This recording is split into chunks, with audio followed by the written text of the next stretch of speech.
বিসমিল্লাহির রহমানির রহিম। আসসালামু আলাইকুম এভরিওয়ান, সবাই কেমন আছেন? আজ আপনাদেরকে বেঁচে যাওয়া মিক্স মাংসের পুর দিয়ে খুবই সুস্বাদু একটা নাস্তা তৈরি করে দেখাবো। তা হলো আটা দিয়ে ডোটা করব। আপনারা ময়দা চালের গুঁড়ো যেটা থাকবে সেটা দিয়ে করতে পারেন। আটা দিয়েও ক্রিস্পি এই নাস্তাটা এতটাই লোভনীয়, বেঁচে যাওয়া পুর দিয়ে যে কোনো ধরনের নাস্তা বানিয়ে উপভোগ করতে পারেন। নাস্তাটা তৈরি করব। এখানে আমি নিয়েছি আটা, আজকে আটা দিয়ে তৈরি করব নাস্তাটা। এখানে আমি নিয়েছি 1.5 কাপ আটা, স্বাদ অনুযায়ী লবণটা দিয়ে দিচ্ছি এখানে 3 থেকে 4 টেবিল চামচ সয়াবিন তেল। আপনারা চাইলে এখানে ঘিটাও ইউজ করতে পারেন বা মেল্টেড বাটার ইউজ করতে পারেন। এটা দিলে পিঠাটা অনেকক্ষণ ক্রিস্পি থাকে এবং সফটও থাকে, খেতে অনেক ভালো লাগে। এখন হাত দিয়ে প্রত্যেকটা জিনিস মিক্স করে নিচ্ছি, এতে করে কিন্তু নাস্তাটা অনেক মজা হয় খেতে। দেখুন এরকম হবে।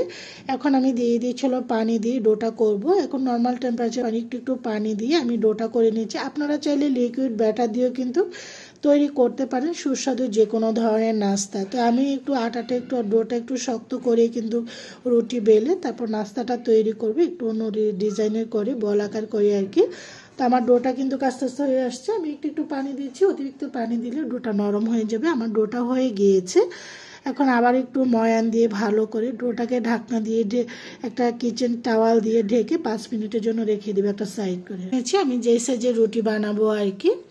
তো যার যার পছন্দ অনুযায়ী কিন্তু লুচিটা কেটে নিতে পারেন, লেচিটা যে যেরকম আর কি, যে সাইজের রুটিটা তৈরি করবেন। এখন একটু আটাটা ছড়িয়ে এখন রুটিটা বানিয়ে নিচ্ছি। তবে রুটিটা অতিরিক্ত ভারীও হবে না, অতিরিক্ত পাতলাও হবে না, ঠিক এরকম হবে। এখন বেলে আপনাদেরকে দেখাচ্ছি, ঠিক এরকম হবে রুটিটা।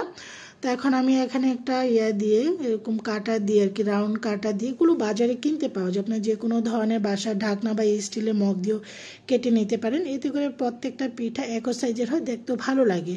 এভাবে করে সবগুলো আমি এই কাটারটা দিয়ে কেটে নিব, এতে করে দেখতে ভালো লাগার জন্য। এখন উপর থেকে এটা টান দিয়ে উঠিয়ে নিব, তা আলাদা করে নিব সবগুলো।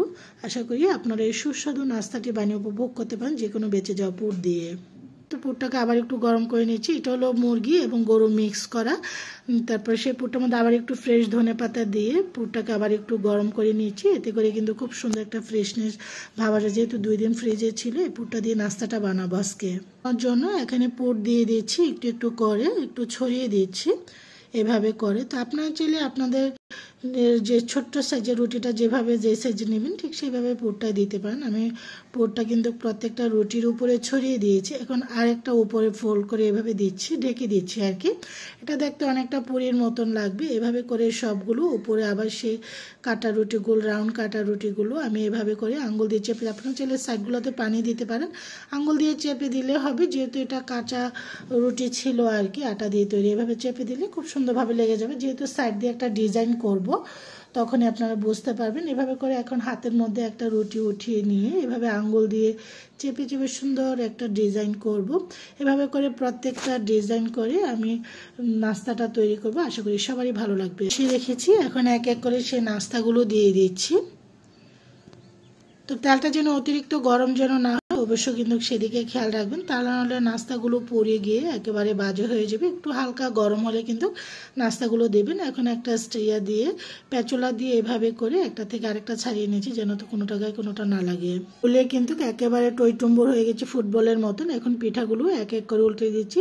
চুলাটাকে হাই ফ্লেমে রেখে আমি সবগুলো পিঠা ভেজে নিব। কালার আসতে শুরু করেছে, একটা গোল্ডেন কালার। এভাবে করে পিঠাগুলো কালার করে গোল্ডেন কালার করে ভেজে উঠিয়ে নেবো। আবার একটু উল্টিয়ে পাল্টিয়ে সুন্দর একটা কালার আসলে তারপর পিঠাগুলো সব ভেজে উঠিয়ে নিব।